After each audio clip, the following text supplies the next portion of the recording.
John Terry has been complaining for some time that he's not been given the opportunity to become a manager, and that Chelsea, within the Chelsea hierarchy, he was being blocked from sort of returning as a coach.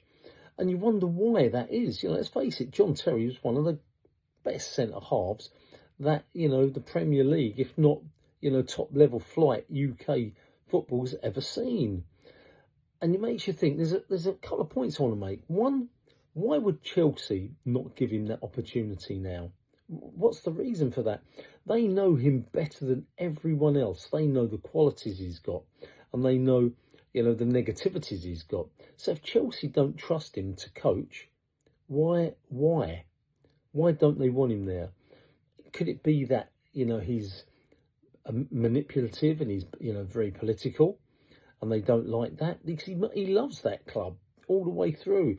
There's something there that the club don't want him back there in an influential position.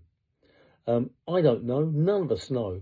But, you listen to sort of what, people like Rio Ferdinand have said. Of course, they don't get on very well. And what other people said, he definitely ran politically the roost. And when he played for England, there was a camp. There were definitely camps. There was the Chelsea camp and the Man United camp. And, the Chelsea boys supported and followed him. So there's no doubt he's a bit of a political animal. That's what I feel. But for Chelsea not to offer him a coaching place, a legend at the club, surprising. The other thing is that I read, an interview he gave where he was quite bitter, and he said why he doesn't get a manager opportunity. He doesn't know why, because he would lead the team as he did as a player. From the front, he's got the experience of every situation there can be, and he's right. And he would, drive the players in the changing rooms as he used to drive the players on the field. And then he would bring in coaches that were better than him to teach the players and the tactics, etc.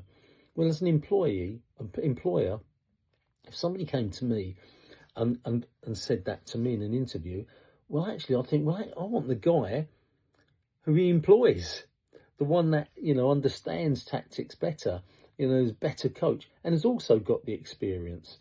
And so I think he's doing himself a disservice there. If that's how he goes in with an interview, going rah rah, that's what I do, drive the guys on. I want somebody, who's there, with the intelligence, the better coach. So, John Terry's got to stop moaning and complaining and look within himself